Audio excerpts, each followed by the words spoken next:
Good morning, Sports Insanity Network fans. It's Mark Sky Halpern here for the Sports Insanity Met. Mark, welcoming you to a brand new day in the Sunday Sideline Report. I'm stumbling on my first words of the morning and I'm allowed because Thursday night Jerry did, in fact, make me drink. That is my shirt for today. Jerry made me drink on the same night that a man was kicked out of the NFL. Well, not kicked out of the NFL, was thrown out of a game in 6 seconds. And there's nobody better to bring it in from then on than Mike the Rifkin because there's no pun there for him.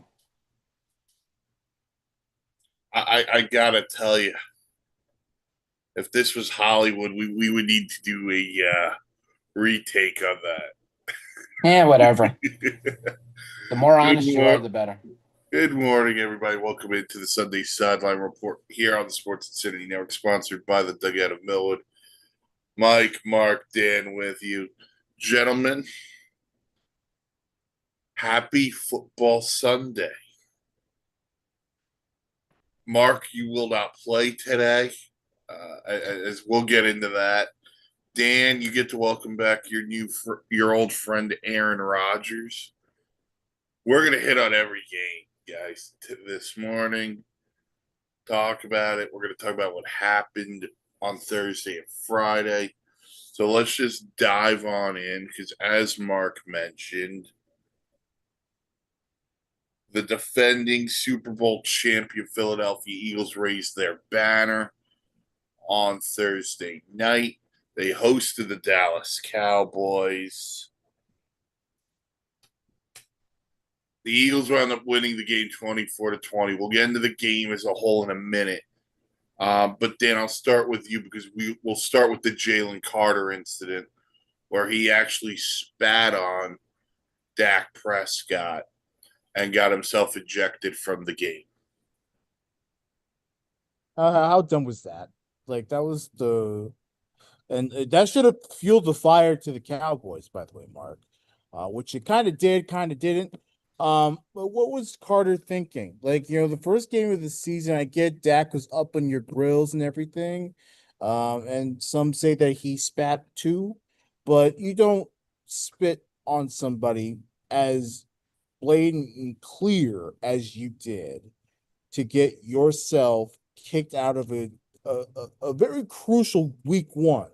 We talk about all the time, Olap's guy, about how crucial these weeks are because there's only what 18 of them in a season. Um, so it is critical that within these 17 games and 18 weeks that you are available to be around. And the fact that Carter were to do something so stupid that could have cost him, because let's be honest, he was out of the game. The pass rush was terrible. Like they had nothing. The Cowboys were running it down their throats. Um, so that was really, really, really stupid to see. And obviously, it was a back and forth game, but dumb. He was in for 6 seconds, and then I'll throw it back to Mike. Yes, to answer Dan's right. Dak Prescott did spit, but Dak Prescott did not spit on Jalen Carter. His head was tilted down and he spit towards the ground. And then Jalen Carter took that as a chance right in front of a referee. Mike? It's a maturity issue. I mean, but to actually spit on another human being. Now, I'll give Carter this. He did apologize after the game, but you lose that game, oh boy, we're having a real Oh, your conversation. your head's really at it. It's ready for a lynching. And Philly is a very unforgivable sports market. You get, Yeah, you know, they threw snowballs at Santa Claus for Pete's sake. like they don't care about Super Bowls. Like at this point, like half.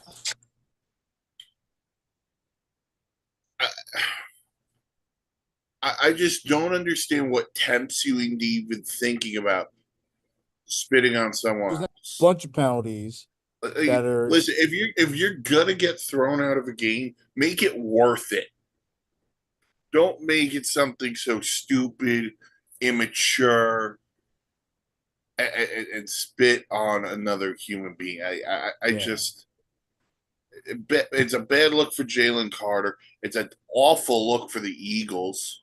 Before I got cut off, I was just about to say, like, they have a lot of discipline issues there. Yeah. Throughout the night. That it wasn't just the Carter spinning. They had a bunch of penalties that I've never seen the Eagles get penalized for. So right out the gate, that's a concern. It was. So let's just break down the game as it was. Just give me a second here. Dak was 21 of 34 for 188 yards. Javonte Williams, 15 carries, 54 yards, 2 touchdowns. CD Lamb, 7 catches for 110 yards for the Cowboys. For Philly, Jalen Hurts, 19 of 23, 152 yards. Jalen Hurts had 2 rushing touchdowns along with 62 yards. And Jahan Dotson was the Eagle leading receiver with 3 catches for 59 yards. One of them was a long passing play. You look at what the Cowboys did. I am not disappointed in the fact that they lost. I'm disappointed in the fact the way Miles Sanders has brought his Philadelphia to Carolina to Dallas legacy of fumbling. I'm sorry, as Mike and I were talking before the game, before we started, uh, Mike said he should have went play action. I said, I don't know if I would have went play action, but definitely would have been a passing play right then and there. So to me, that was the turning point in that game. And then, of course, we had the weather delay. And then after that, nobody scored. Dan. Again, the Cowboys. Um, sorry, I'm getting sidetracked. There's a lot of messages coming in. Go Jets! I have some friends going to the game. The Cowboys, they they played well for the most part, but not well enough because, and I don't know if it was the lightning delay that had anything to do with it. But it's certainly not a necessary excuse for it. Like, play better is basically what I'm saying. Um, the run game was fine. I thought the run game did very well. I thought the passing game was also okay. Um, on the Eagles side, I felt that um everything was so good running wise. Passing wise, it wasn't that great. Mike had mentioned that Jahan Dotson was the leading receiver. Like, Yards wise, yeah. that's not the guy that you should be going to. Um, like, he wasn't brought to be a number one guy. So, right out the gate, there's already a bunch of issues with that. But yeah, Yeah, AJ Brown didn't have a catch till that last Eagle drive. And it was a big catch, got him a first down. But uh, few things on the Cowboys. Dan, you're right. The run game was fine. They ran for 120 yards, averaged over 5 yards a carry. Now, obviously, part of that is Jalen Carter didn't play, yeah, but you got to give him credit because the offensive line held up for the most part. yeah. The one area where I have a real problem with Dak,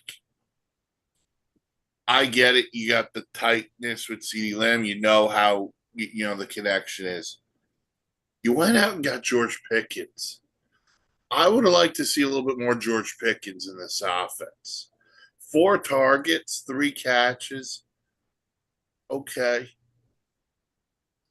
But I would like to see them explode a little bit more with George Pickens. I thought that could have been a factor. And then defensively, Mark, we kind of talked about it too. Yeah, they missed Micah Parsons, but I think the guy they missed more was Leighton Vander Esch because Right. Jalen Hurts killed them with his legs, and Yeah. they gave him a spy. Yeah, and that's what I was just about to say, as Mike pointed out. Yeah, without a real designated spy linebacker, Jalen Hurts was able to, freely run in and out of the pocket, gaining an average of about 4.1 seconds to throw is way too much. So by the time that 4 seconds is up, he's already around the corner and doing what he does best with his legs. And I'll give Matt Eberflus this. I thought the second half the Cowboys adjusted well. They got some pressure, so they did that. But the Eagles do come away with the 24-20 win. Next week, the Cowboys, I believe, host the Giants. Yes. And the Eagles will go to Kansas City for a Super Bowl rematch against the Kansas City Chiefs, who are also 0-1 on the season as they fell Friday night in Brazil, 27-21. Not a great game. Not a great game. Not a great game. Oh, it wasn't. No. Just some numbers for you. Mahomes, a 24-39, 250 touchdown. He also had a rushing touchdown. Hollywood Brown, 10 catches, 99 yards. For the Chargers, Justin Herbert, 25-34, 318 and 3 touchdowns, 2 of which went to Quentin Johnston, who had 5 catches, 79 yards. But the Chargers are 1-0, and they beat the Chiefs in Brazil. Yeah. Mike, you left out something very important. I'm sorry to interrupt. The play of Xavier Worthy. The play of Xavier Worthy. He had a long game. I was getting into it. He had a long game. He had a long game coming until Travis Kelce said, "No one takes my spotlight." It was an accident nonetheless. But they're saying he's lost a big receiver. They're saying dislocated shoulder. He's going to miss some time. And with that on top of the Rashee Rice suspension, they lost 2 top receivers. And they're going to have to probably go out and find someone on the free agent market. Yeah. I mean, look, it was a lot of what the Chiefs went on Friday was a lot of the obviously the injury doesn't really matter right now. Like it is what it is. Like it will affect them in week 2. Week 1, however, like you gotta change up your game plan a little bit. Like you mean tell me you had no other backup plan? Like that's my only issue with the Chiefs here. If you have to keep targeting Kelce, keep targeting Kelce. Like that's I know it's not ideal. Keep targeting him. And then, Mahomes is an athlete. He can use his legs. You can run the ball. And then on top of that, the defense was no match for Herbert, no match for any of those receivers that had all day and all night to throw a damn football. That's the big issue for me coming out of this one. The Chief defense. I mean, Mahomes is going to do his thing, and now he's going to be down Worthy as well as already beating Rashee Rice. But this defense couldn't get a stop against a Greg Roman offense, which credit Greg Roman. He's finally realized he doesn't live in the Roman Empire anymore and stopped just running the ball down your throat. This is going to be my proclamation challenge kind of deal. I know everyone in the media loves Justin Herbert. He is God's gift, and he is great. Can Justin Herbert play like this for 17 games?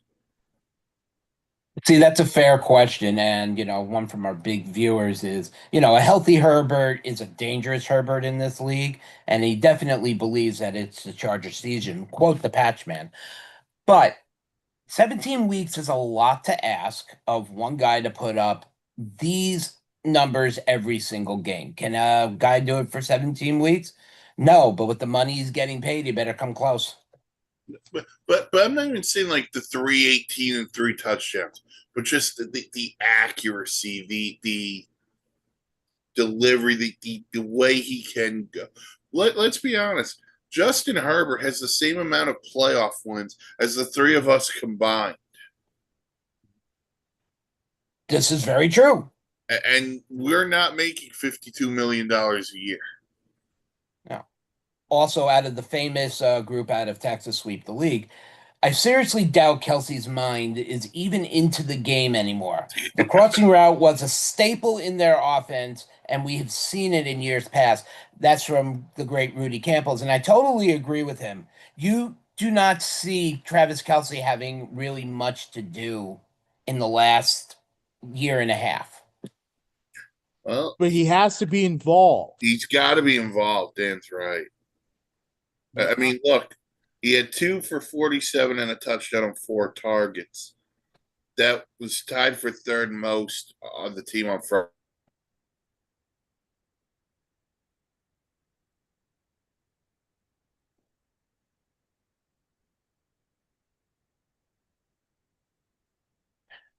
Friday night behind Hollywood Brown and Jude got hurt. But they're going to need to at least utilize Travis Kelsey's appearance. You know what I mean? Like use him as a decoy or get him involved early in games. That way his head is right. So you're saying get him involved swiftly. Exactly. Exactly. Gonna have to shake that off. Yeah. The bottom line is that, no Kelsey. Chiefs do, not that the Chiefs don't have a chance. Obviously, they've centered around their offense good enough, obviously when healthy, that they can get around without having to necessarily utilize Kelsey. But with no Rice, no Worthy, he has to be involved in that receiving game. And obviously, don't get me wrong, they're going to go after a receiver. They're going to do whatever they want. But for now, until I see something better, he has to be involved. Yep. There should be no reason why he can't be. And that's exactly what Rudy Campos agrees with you, Dan. He is involved, but the concentration seems to have gone the past season or two now. So, but is that on Kelsey? Because look, Kelsey can do whatever the hell he wants. What are the Chiefs doing about that? Because he's still playing. He's still on the roster. Right. They're going to have to figure that out. Andy Reid and company are going to have to figure that out. But again, the Chiefs next week will host the Eagles in a Super Bowl rematch, while the Chargers will get a second divisional game. They go to Vegas and play the Raiders on Monday night next week. Actually, wait, we get a doubleheader on Monday night, week 2? yes. Yeah. The first of several. Yeah, Yep. Bucks, Texans, and then Chargers, Raiders. All right. Hey. Man. All right. So let's dive into some of today's action. And Dan, I'm going to start with your team. We got the Jets and the Steelers, and there are so many storylines to go in this one. Both quarterbacks are playing against their former teams. First game of the Aaron Glenn era, Dan. How you feeling? I'm feeling okay. Look, do I think the Jets are going to make the playoffs? Probably not. I think they're going to be a lot better than a lot of people think. I think this idea that they can go 5 wins or less, I think that's kind of dumb. I think the Jets have a good defense. And offensively, it may not be the best offense. I know that they took a massive hit this week because of Elijah Vera Tucker out for the year with a torn tricep.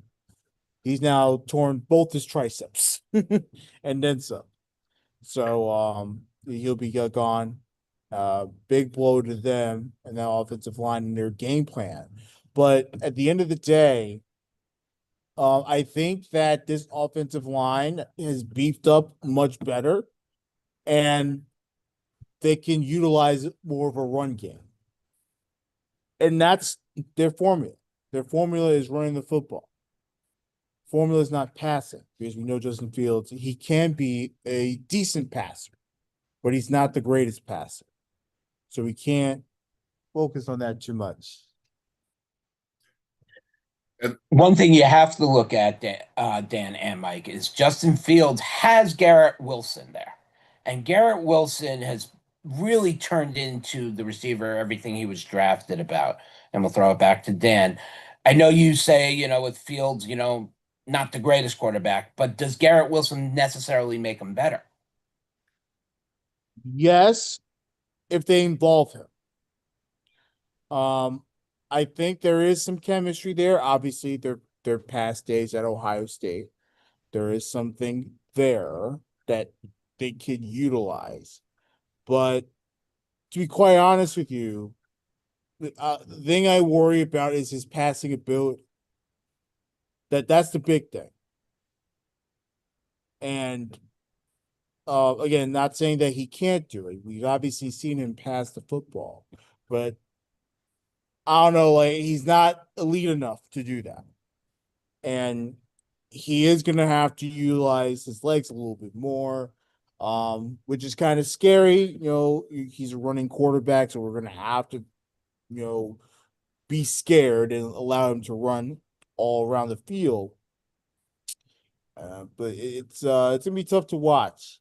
It's gonna be tough to watch. I really hope that they can pull off this week 1 win. I think it's going to be closer than a lot of people think. Again, I think the Jet defense is good enough, and I also think that with the running game, with a strong running game, they have a bunch of strong backs that they could get the job done. That they can get the job done. I think the way that people think about the Steelers, I think the Steelers are a good team, but I think it's a little overblown, in my opinion. Vegas is with you. They think it's going to be close too. They got the Steelers at -2.5 Yeah. this afternoon. But I do want to hit on something you brought up, and that was Justin Fields' running ability. It's raining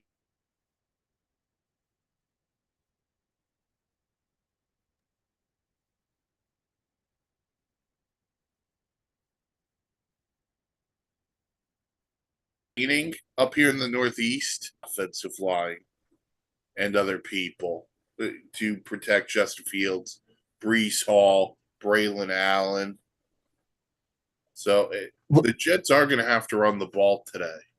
Yeah, and that's what they've been building for. Yeah. But eventually, at some point this year, they are going to have to determine who's opposite Garrett Wilson. Because Alan Lazard, we know what happened last year. And I don't love the depth they have at receiver. So eventually they're going to have to hope somebody stands out. Yeah, the receiving core isn't that great. It's Garrett Wilson, and you mentioned Brees Hall. They're going to use Brees Hall more as a receiver. He has that Le'Veon Bell type of thing where he can catch the ball and run the ball as effectively. So they're probably going to use him as sort of a number 2 type of thing. Because they don't have a true number 2. It's Garrett Wilson and a bunch of rejects. Also, Mason Taylor, their second-round pick at LSU, he'll probably be a somewhat big part of the passing game. Yeah, he is good on that front. Just flip sided to the Steelers, they got a deal done with Cam Hayward last night, so he will play. Good. Even though I think it's ridiculous that he even played about a contract extension, but it is what it is. Well, he ends up getting 18 million if he plays it out. Yeah, so you got him. They did get the TJ Watt deal done, but most importantly, they added Aaron Rodgers. And Dan, I'm curious because I listened to WFAN all week, and there were some Jet fans who would call into the shows being like, I would boo Aaron Rodgers if I was at this game. So I'm going to pose that question to you as a Jet fan. Would you boo Aaron Rodgers today? Yeah. Now, of course, if fans want to cheer for him because he did something good for the franchise, fine. I'm booing him. He did nothing for my franchise. He didn't He's win. also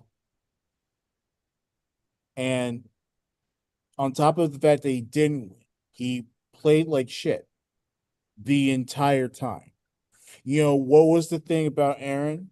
And look, I get it. With Jet quarterback standards, he played better than most Jet quarterbacks will ever play, right? On Jet quarterback standards. But on NFL standards, he was horrible last year. Horrible. He did not play well till after the Jet season was basically over. You know, so no, he did nothing for my team. I'm gonna boo him because he was bad. And you know, for 2 years made uh us feel like frauds. You know, it was his country club type of atmosphere. It was his way or the highway. You know, I blame all that shit on him. I blame on Salah as well, Robert Salah. I wish him the best in San Francisco. Um, and then of course Joe Douglas because he brought him here and whiffed on two quarterbacks. So yeah, I'm gonna boo his ass. And he ruined my team. And if anyone deserves an ass kicking, it's the Hall thing. That ruined my Dan, let team. me ask you, has he fallen as low and on the same path trajectory as Brett Favre? I mean, no, I don't think he'll get that far. I think he's gonna have a good season in Pittsburgh. He's gonna be certainly gonna be more rejuvenated and more inspired by this Pittsburgh team than he was with the Jets. Better coaching, better atmosphere, but I don't think he's gonna fall that far. I think if he does, it'll be pretty shocking. Um, I don't think he's going to be as great as he used to be. That's certainly going to be a given. Like the game has changed, but I don't think he's going to fall as far as Favre. Favre had a look. He's one of the greats of all time, but he fell way into the abyss. It was pretty bad. I mean, you can't fall as far as Brett Favre. All you have to do is send pictures of your you know what and steal money from welfare, and that's how you get to be Brett Favre. But yeah, so we'll see what happens. Mike Tomlin looking for another winning season. Yeah, and by the way, the MetLife Stadium is going to be full of yellow, black and yellow jerseys and terrible towels and Yeah, I've heard that there's a good chunk of Steeler fans that'll be there. not a good chunk. There's going to be at least 40,000. That's not a good chunk. That's literally a home game. Again, I go off of what I don't know how many are going to be there, but I've read there's going to be a A lot. wave of yellow. The yellow wave. Woo! And it's typical Jets. You know, you never bring. You know what it is. Part of it is the fact that they don't have their own home, but it's also the fact that no one likes to go to Jet games. Jet games are a disaster to go to.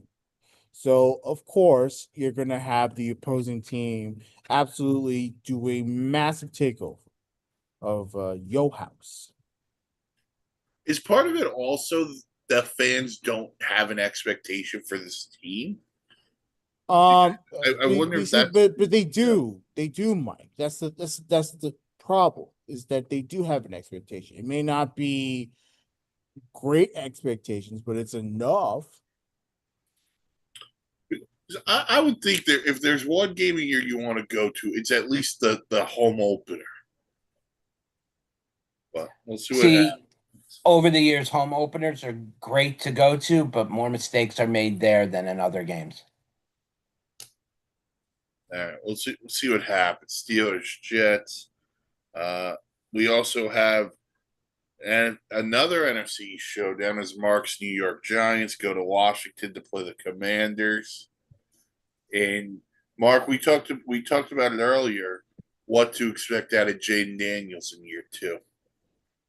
You know, we all have seen what the sophomore jinx, quote unquote, has done over the years. And I loved watching this kid play last year. He brought a whole new life back to Washington. My fears of Washington just go, they've lost quarterback after quarterback with this type of talent twice in the last decade. The key right now is to protect Jaden Daniels, especially like Mike has pointed out, that the weather in the Northeast, and that includes where they're at, is not good. And you don't want to lose someone like Jaden Daniels to an ankle, anything in the first game. So I believe running the game with Austin Eckler, maybe use Debo in the way he was used in San Francisco, quick dump off runs and then or quick pitch passes. The other thing to that is you're going to have to neutralize the giant pass rush. Brian Burns, Thibodeau, Abdul Carter, Dexter Lawrence. Yeah. If there's one thing It's a formidable line. rushing the pass. It's a formidable defense. Let's just Yeah. see how well they play together this year. Yeah. The other thing is Jackson Dart looks like he's going to have some packages for him. They say 10 is the 10 how plays. many times a snap. 10 plays will be Yeah. the maximum he will do. But I don't think he's gonna play though. I really think he's gonna be a Russell Wilson show. Russell's starting, but they may have a package for him. It's what I don't. I think they're gonna save unless they're him. using that as a decoy. I think they're gonna save him until mid-season.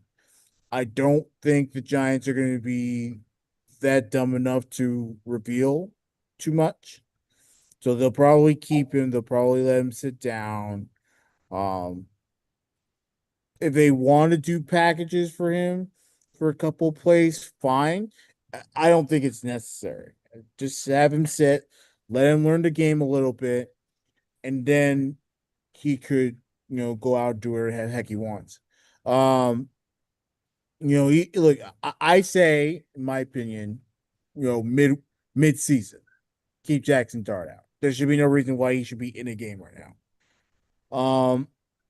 Now the weather's drying up here in Washington. It's going to be in the 70s and sunshine.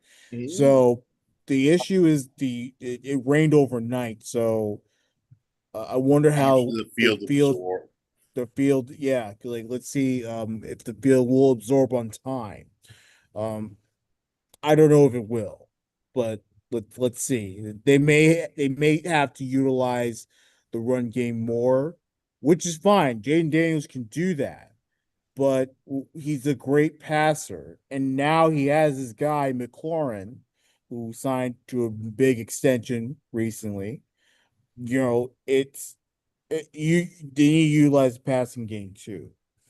I think Dan Quinn will have his guys ready to go, and it's a different team. It's a different team for sure, but I think they'll have the everyone ready to go. And I think you're right, Dan, because they brought back Bobby Wagner, true leader, brought in Debo, who everything you heard out of San Francisco is Debo was an actual lead, was a big leader too. So yeah, they got enough leaders on that team to not remain complacent where they are. Since we are the NYC family of the Austin, Texas sweep the league, Rudy has a question for the both of you, and it's about the Giants. He's talked them up all season, meaning the Giants. He says, of course, down in Cowboy country, it's hard to do, but they never believe me when I hype up a team. Is his hype wrong about the Giants? I don't think his hype is wrong. Sorry, Dan. Go ahead. Well, finish your point. I don't want to stop you. You know. I didn't want. I Rudy, it's always a good sign when two people are fighting to answer for you. no. We're not fighting. I don't think the hype is wrong. I just think the Giants' schedule is so brutal that I don't think you could judge them on wins and losses this year. What you're going to have to judge them on is A, how does Jackson Dart look? B, are they going to be competitive in a lot of games? Remember, they were unwatchable at times last year. It got so bad they had to start Danny DeVito's second nephew, Tommy, to end the season. So I think if you continue to see the growth out of Malik Neighbors, the offensive line can play well enough. The defense shows up. They're competitive, and Jackson Dart is the guy. That's a successful season for the Giants. Yeah. He has them at the top of the division. He believes Russell Wilson will give them a great chance of winning. Of course, he doesn't think they're going to win the division, but for somehow he thinks they're going to Listen, be better than my Cowboys. If Russell Not Wilson happening. did a race the last 2 years, by all means. Yeah, it's gonna be a tough year.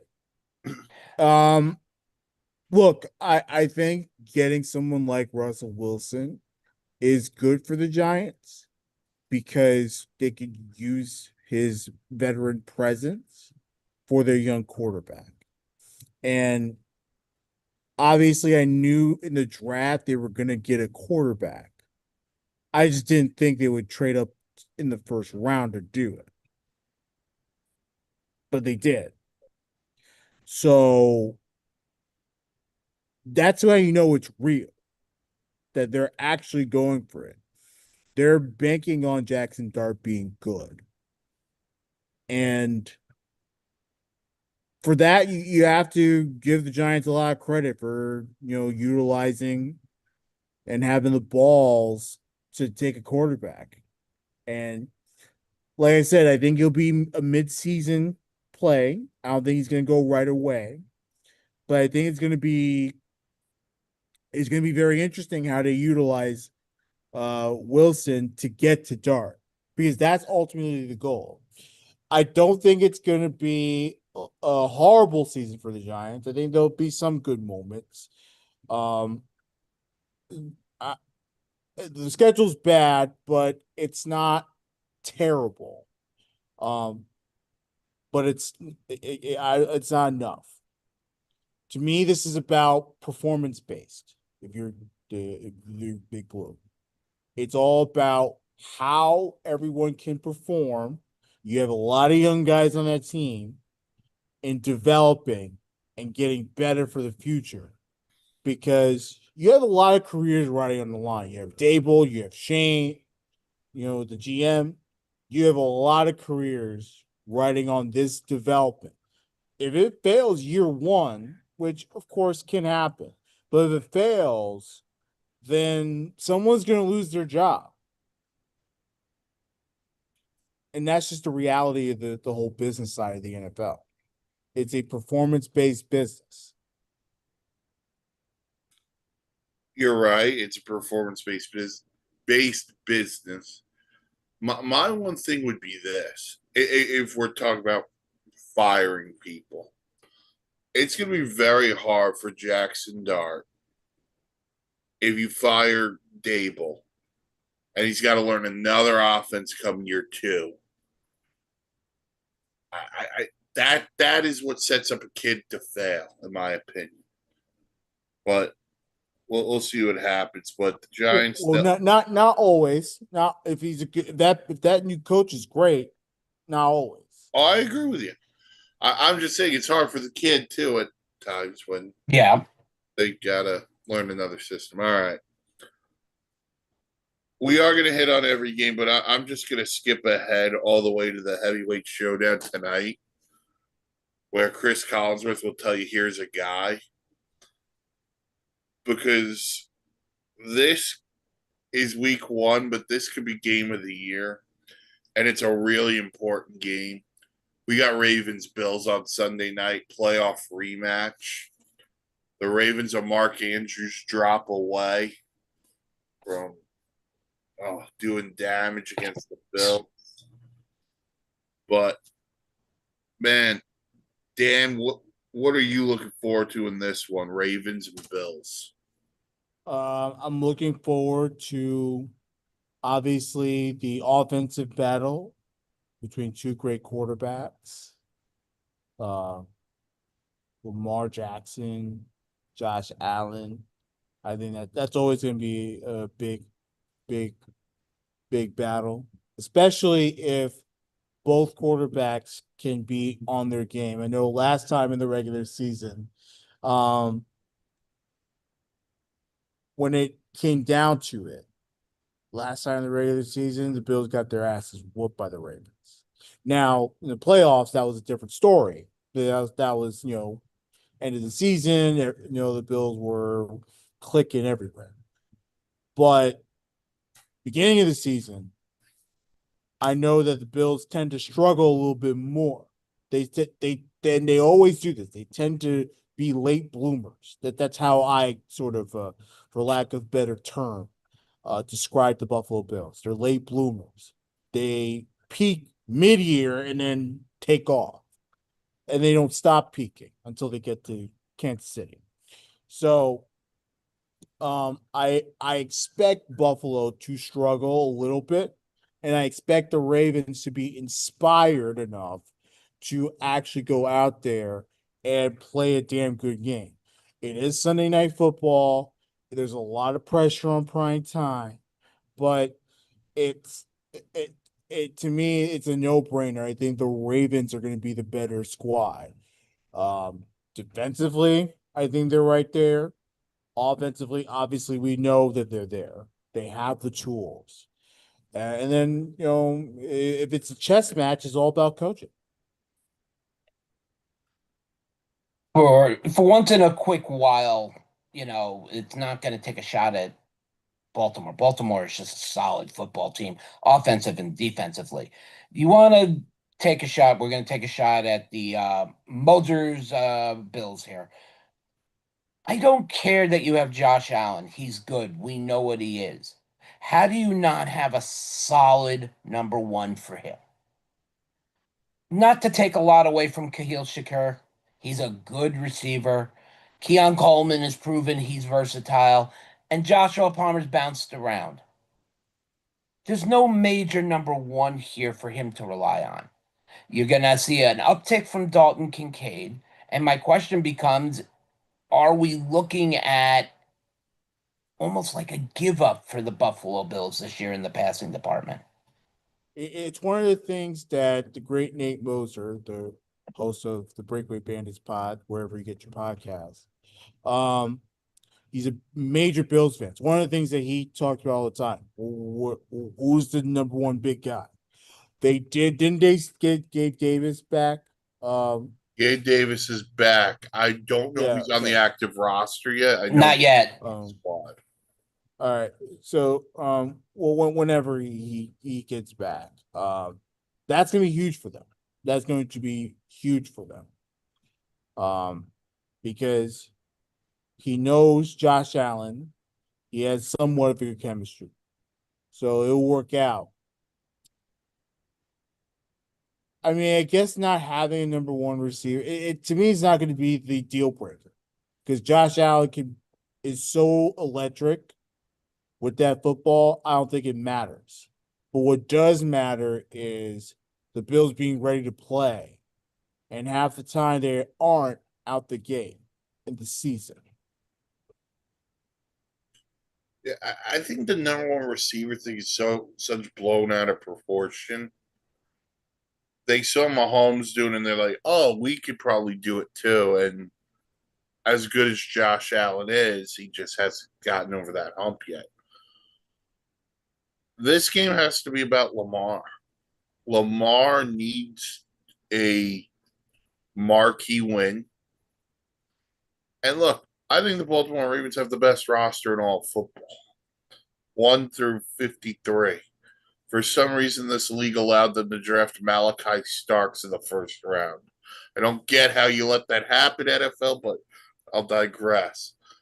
But they got a great offensive line. They bring in DeAndre Hopkins. Oh, by the way, Derrick Henry is still one of the top three running backs in football. Yeah. And defensively, they are very sound. If Baltimore can go in there, win this game, and make a statement on Sunday night, the AFC runs through Baltimore. Remember, they almost had the Chiefs a couple of years ago if Isaiah Likely wasn't out of bounds. Yeah. So Baltimore's always good. They're always going to they're be always good good under as John long Harbaugh. as long as they have Harbaugh, as long as they have this roster or different versions of this roster. May not be the same players with the same intensity. Like Baltimore's gonna be good for a very long time. They are a well-run They are the organization. best run organization in football. It's a shame that they And don't not have just in the championships. last year either. Not in No, just the the last last year. you can make the case the last 20 years. Decade. I Yeah. was about to say at least the last decade. They won a Super Bowl with Joe Flacco. Speaking of Joe Flacco, he's starting for the Browns today against the Bengals. Mike the Segway, Rifkin. Well, I wasn't expecting that. But look, the Browns have Joe Flacco starting. They brought back Myles Garrett. And they're playing a Bengal team that keeps saying they want to get off to a good start. Well, they brought back Jamar Chase, T. Higgins, and Trey Hendrickson. They better get off to a good start. This is a more Joe Burrow put up point game. If Joe Burrow wants to attack a secondary and prove that he is fully healed and ready to go, then beating up on a Cleveland defense that's always well run and with a decent secondary would definitely get him off the right foot. Yeah. Listen, I thought Joe Burrow should have been the MVP last year. I think if the Bengals had gotten into the playoffs, he would have been. I think this is the year Joe Burrow is your MVP because he's going to play with a chip on his damn shoulder. I mean, in all likelihood, is Cincinnati the threat to Baltimore for the AFC Championship game? It could be. Could be. I mean, they signed a lot of people. They brought back everybody. So they better look. They almost made the playoffs, having a mediocre season. They almost made the playoffs. Yep. So imagine if they actually, look, they said to have beefed up the defense. I'll see to believe it. I'm not quite there with it yet, but yeah, man. Like I just with the Bengals, I'm about to say the Ravens. With the Bengals, it's mostly about making sure that the quarterback plays well. We know Joe Burrow can. He has great chemistry with his receivers. The defense has to be. That's me. Even The defense has to be better. Like, because how many times has Joe Burrow saved their asses? And it wasn't enough offensively because the defense can't, get off the field. The offense had to do extra work. It's like, they had to, you need to ask the offense to do light work. They were running on full speed the entire season. You can't have the offense be the main part of your game that's going to win. You got to play good defense. You can't expect the offense to put up 35 a game, and that's how you're going to win. That just and then when they don't, you can't be upset by it. You gotta play your D. Right. It can't be. We put up 35. You can only give up 34. You gotta be better than that Cincy defense. So see what happens there. Speaking of improved defenses, the Green Bay Packers improved. They added a guy Mark knows. The guy from The Big Bang Theory, Jim Parsons, went there. Funny. Leave Micah out of it. Poor Mike. No, give me a break. So Look, Packers Lions today, Mark. it's not going to really show an effect of Micah Parsons as he will not be starting this game as he's still recovering from that back injury from last year. So this game actually is a tribute for the Detroit Lions.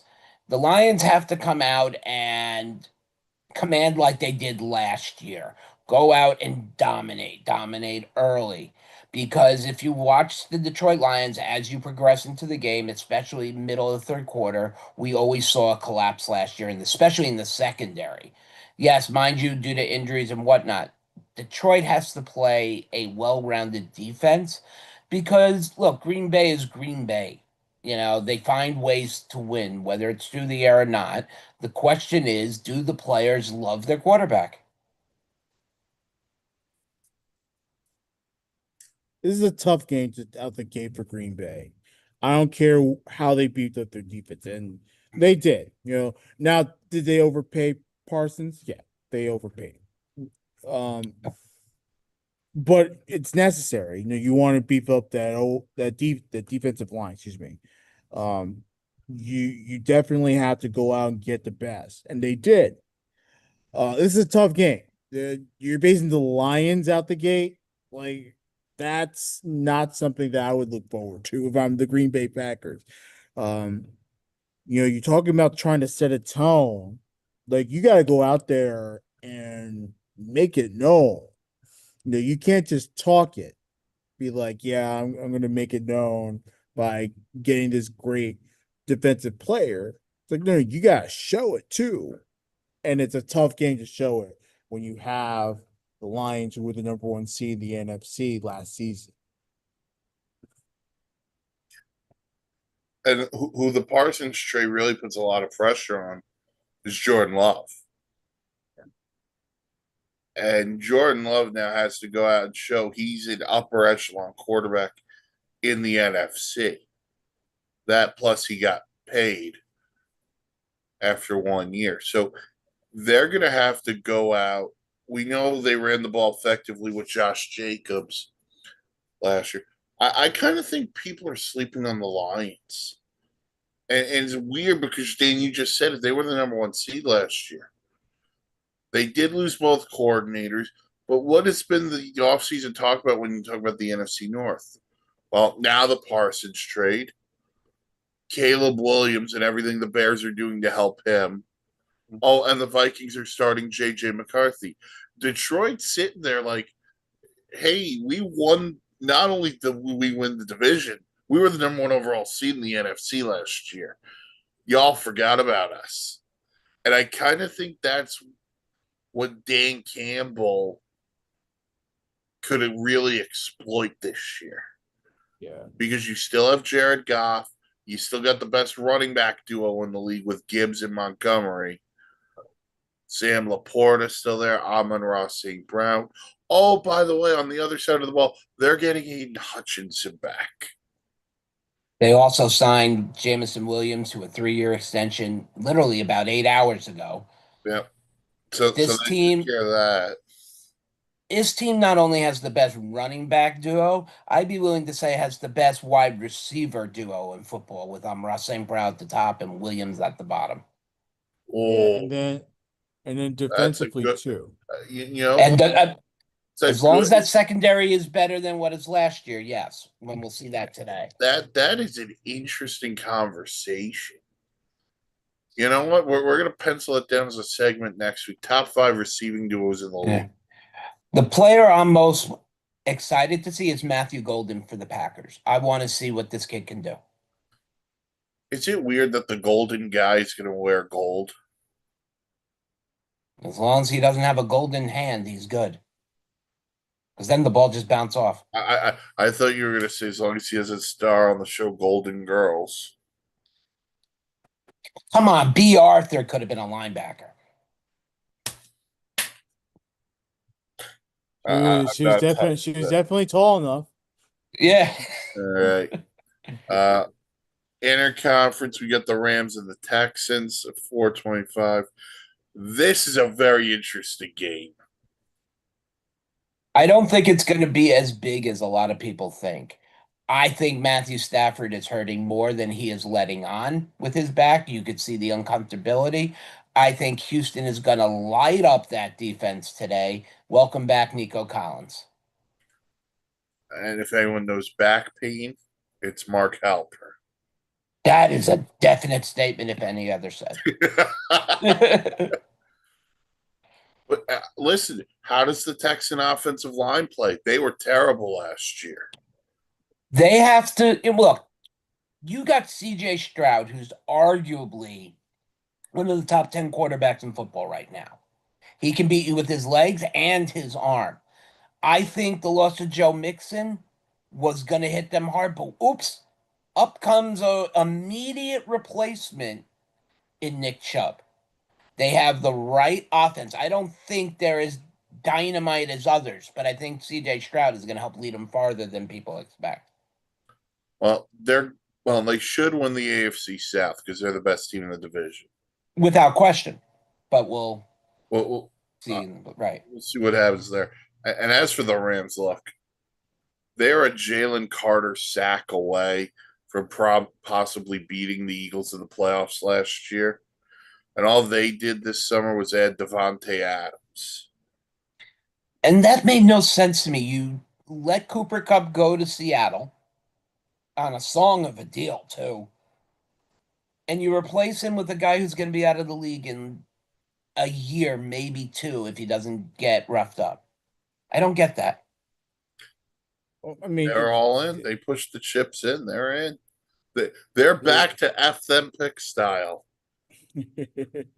yeah, yeah. I don't know. I think Devontae Adams is a good pickup. Yeah, it's not the greatest, but I think it's a good pickup. He showed life with the Jets last year. He did. He played well. Obviously, good Rogers Adams chemistry. It's untouchable. But I'm interested in seeing how he does with uh with LA. That is something that is actually intriguing. Um, as he developed that chemistry with Stafford, and as he get built into that offense. I'm curious. It's going to be interesting to see. Also, interesting how the Texans match up. Derek Stingley, do you put him on the Adams or do you put him on Puka Nacua? Very interested to see how D'Amico Ryans lines that up. Yeah. But speaking of the NFC West, we got the Niners and the Seahawks in Seattle. Mark, you brought up Cooper Kupp. The Seahawks also have a new quarterback, it's Sam Darnold. The journeyman himself. I mean, one thing you can say about Sam Arnold, the first three games, he always plays good. So that could be on the up and up, but considering you lost your number one receiver in DK Metcalf, you let him go to Pittsburgh. It's on Jackson Smith Nindigba today. He's going to have a big day. And the combination of Zach Charbonnet and Kenneth Walker are going to have to work well for Seattle.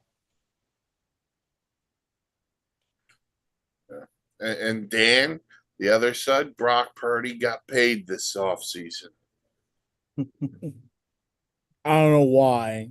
Like, he doesn't deserve it. Look, he's no scrub. He actually has played well, but I not not getting paid that much. Like, sorry. Um, I think for this game, and it's going to be a very interesting one. I think for this game, a lot is going to be obviously riding on both offenses. And seeing how Darnold actually fits in Seattle. Let's see how that experiment works. He's coming off obviously his best season by far. And if he is as good as he says he is now, then he would play like that. But we gotta see. I think the upper hand right now, to me, goes to the 49ers. I think the defense certainly got better. I think the offense certainly got better. Most of those guys stay together, as a matter of fact. And when it comes down to it, there's still questions about Seattle that we don't understand. We don't quite have the answers to yet. And we have some news on this game from Adam Schefter. 49ers running back Christian McCaffrey, who was added to the injury report Thursday with a calf issue, will play today. Yeah, that wasn't that. I wasn't that concerned about his injury. He's But good he to is go. not going. He is not going to go the full game. Well, he's I gonna didn't play. expect him to go the whole game, No, but no, he's is going to good go to part. go today. He's Yeah, gonna play. just saw that come across. Yeah.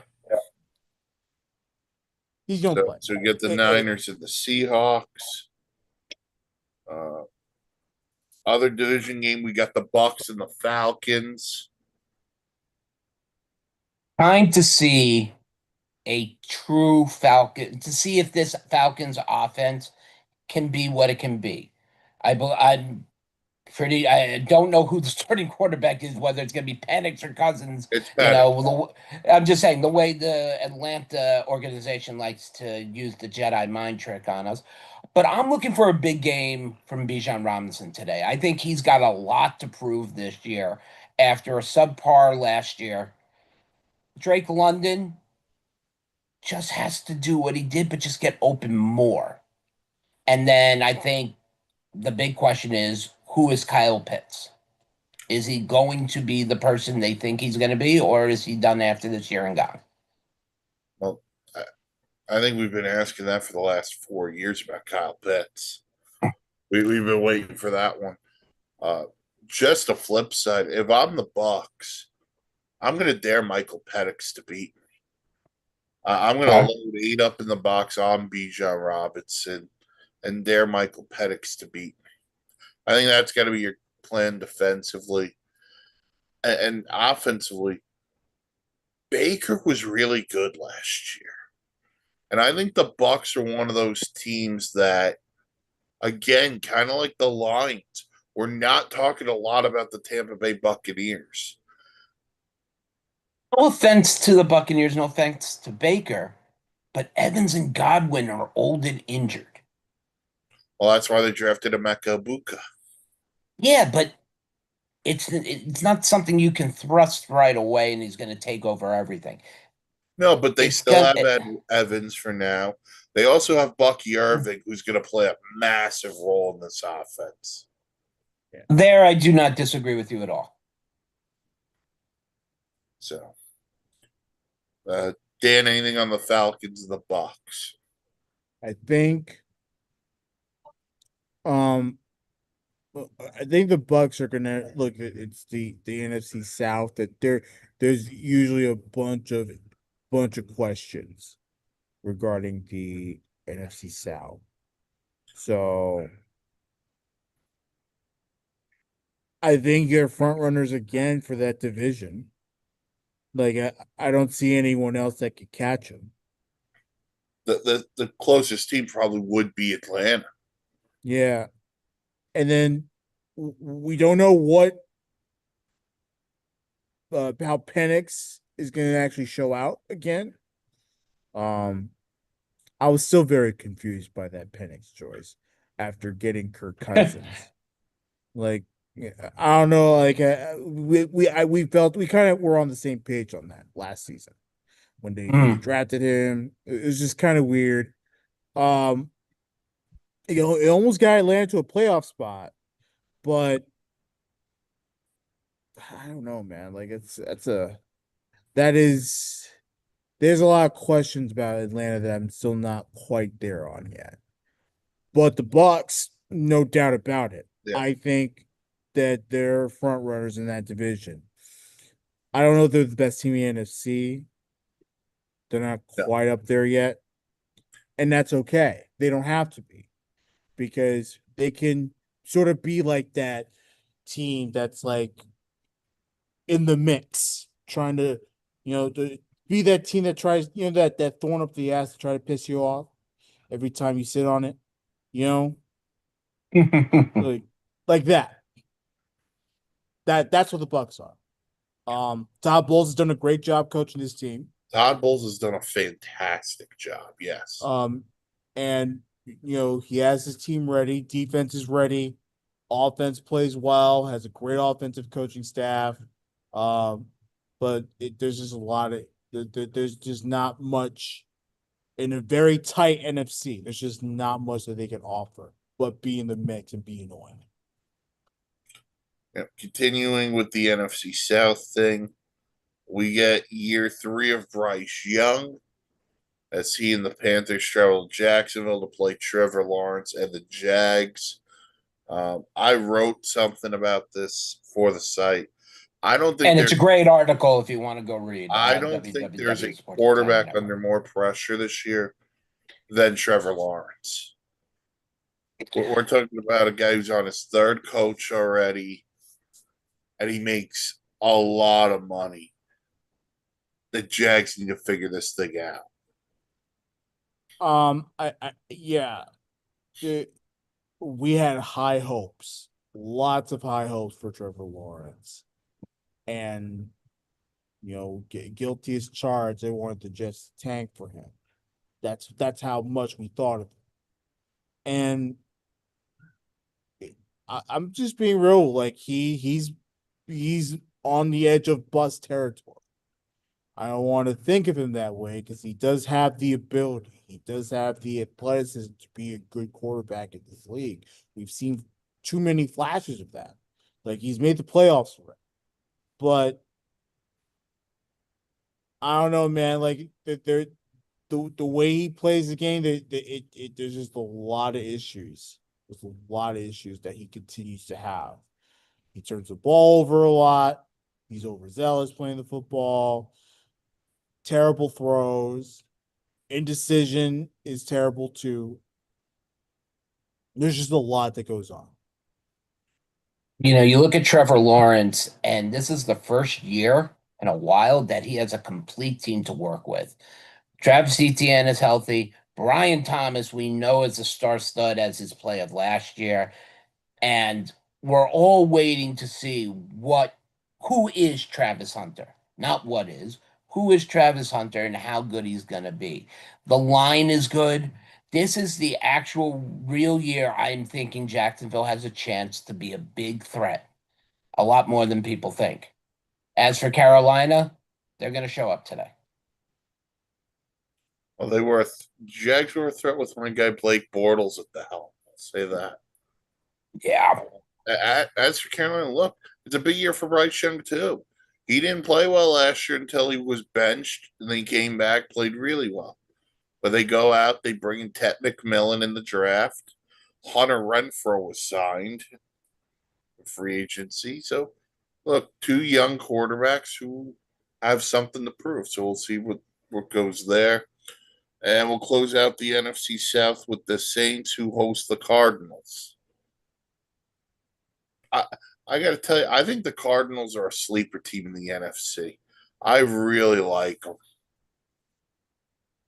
It depends on which Kyler Murray shows up. The one that's playing Call of Duty.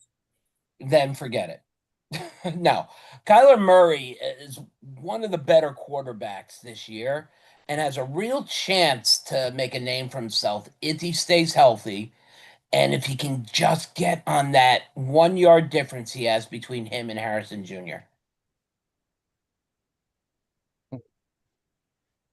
Yeah. So we got Kyler against Spencer Rattler will make the start for the Saints.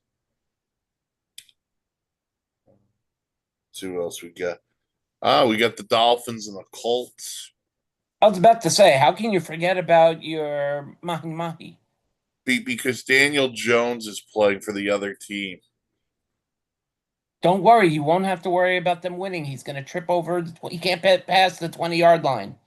Uh, Listen, a lot of things can happen. So, Uh, no, Miami is going to be a good team this year, only if Tua's head stays on his shoulders. Tua's healthy. The line, That's my statement on the, Miami. the line needs to be good. I'm just worried about the corners, but we'll see what happens. As for Indy, you're going to get a heavy dose of Jonathan Taylor. I, I can't see Daniel. I mean, who's Daniel's even throwing to? Whether it's Yep, Michael Alec Pittman and Tyler or Warren, and then you got Alec on the third. I mean, Alec Pierce, yeah, Pierce. Thank you. Alec Pierce, Pittman. You're gonna see a lot of Jonathan Taylor today, Oh, and uh, not Tool Time Taylor. Home Um, Improvement on Netflix. um, what are the Colts doing?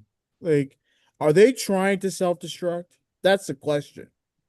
You know, Dan, I've been asking Uh, myself the same question for the last 7 years. What are the Colts doing? Since you Andrew know, Luck left, I've been asking this. You would think and they have that's the something to. Go ahead, Dan. and that's the point. I'm sorry, Olaf's guy. No. That's the thing. Like, you mean to tell me that Andrew Luck was the guy and you can't replace him? You don't have the tools in place to build a team post Luck. Like, he damaged that franchise that much by retiring. Is it that, or is it the incompetent leadership? I think it goes back to leadership and goes back to organizational management. Yeah, Andrew Luck was a good quarterback. They never gave him all the tools he needed. They did give him some, but they never gave him everything. And they haven't had a solid quarterback. I don't know if you want to say that the Richardson project is over. I don't know if you want to say that Daniel Jones has all the chance in the world to get a major contract if he plays well. I think this is a team that doesn't care if they win or lose. They're just going to show up and play and get their contracts.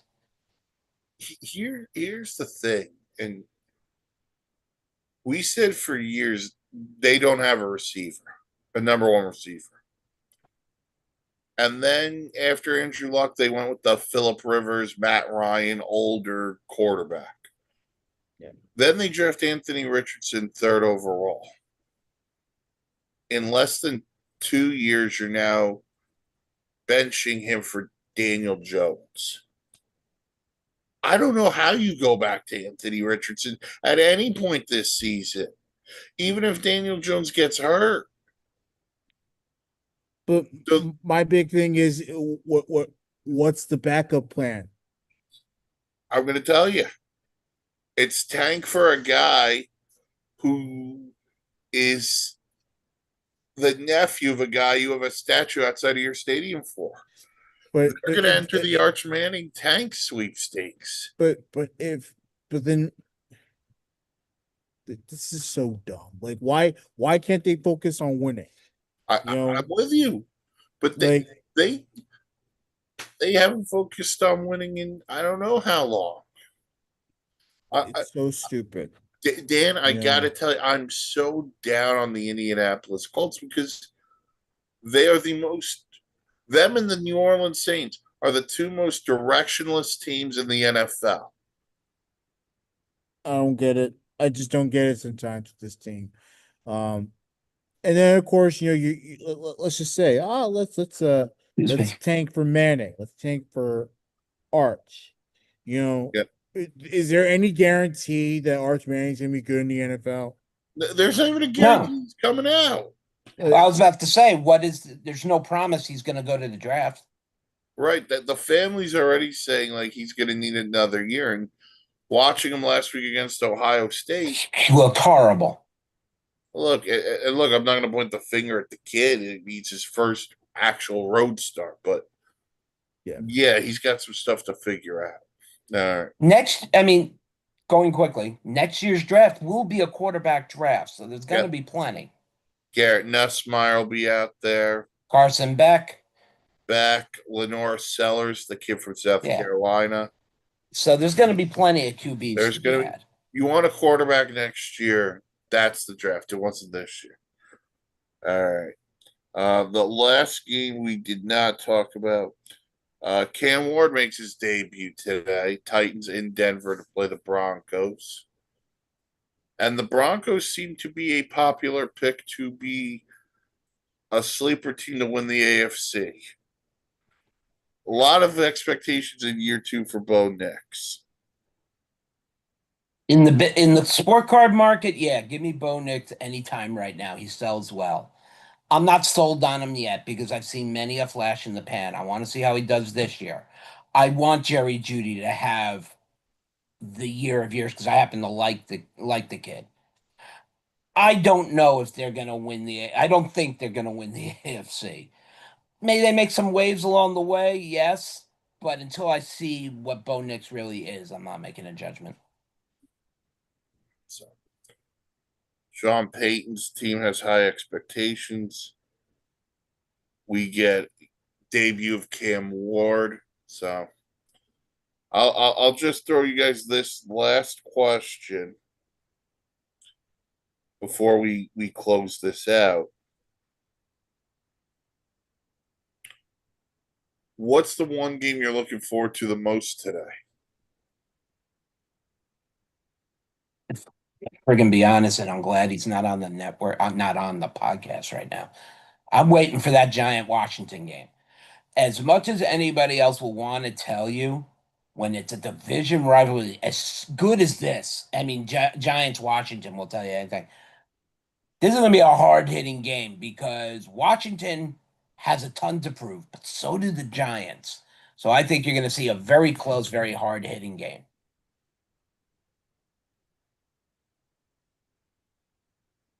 Dan?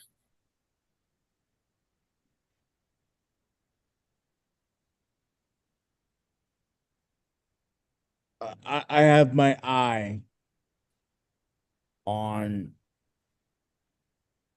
I'm gonna say that Detroit Green Bay game. Okay. It's a big matchup. 425. I'm gonna. I want to take a look at that. See, really, how much the Packers really did improve. On top of seeing the Lions and their revamped coaching staff, revamped offense, revamped defense, however you want to call it. You know, I got two. I know everyone's going to talk about. We've talked about Ravens, Bills, and everyone's looking forward to it. The other one, and it's really weird because it's not one you would think of. That Raiders Patriots game. okay. Two new coaches trying to reset a culture. Very intrigued by what the Patriots are with Drake May. And I'm intrigued on what Pete Carroll could do for the Raiders and Ashton Genty and company. I'm very intrigued by that game. I think If you can promise me an ending like last year's, sure. With the overtime loss, or I'll no, be. I'm going to promise you this kind of ending. We're going to get the tuck rule again. All right. Those are games. Myself and Mark posted this to the site for our Blitzer prediction, so you can go look there. Dan, what do you have as your Super Bowl this year? Like the Matchup.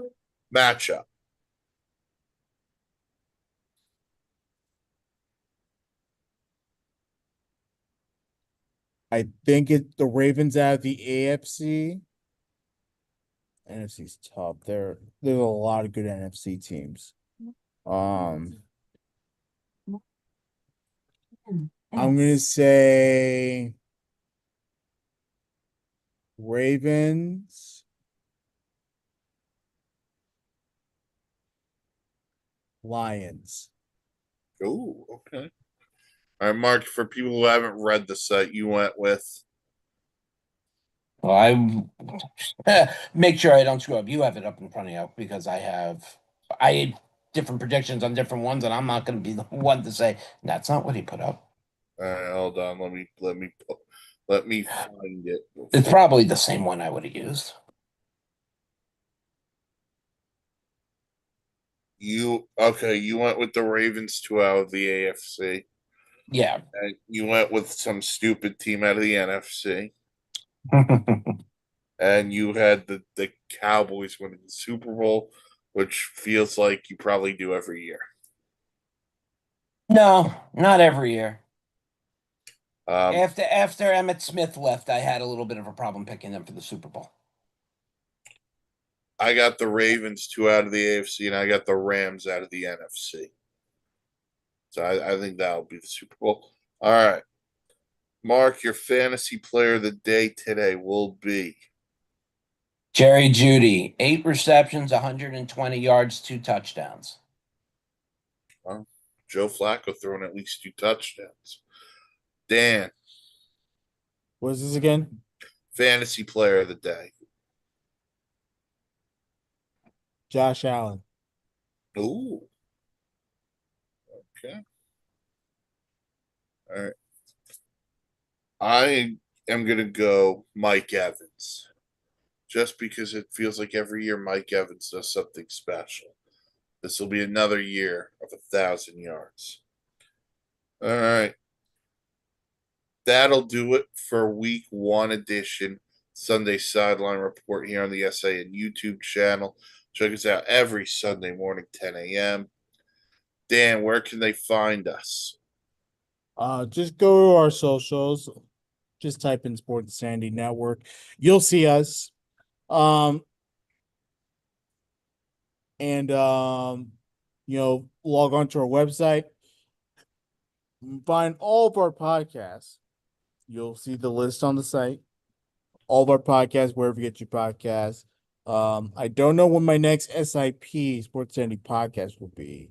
Because Billy Boy's still on vacation. So it could be tomorrow. I'm gonna try to shoot for Tuesday just to let week 1 sort of, settle in a little bit.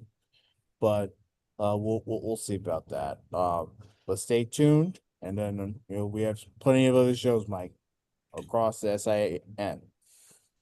Old Ops got anything on the dugout? The dugout of Millwood is on a little bit of a break while football is just getting started. However, we will be starting Summer's picks for week 2. My dog will be getting a little bit of a podcast. We're going to take 6 of the main games out there, and we're going to let Summer pick them.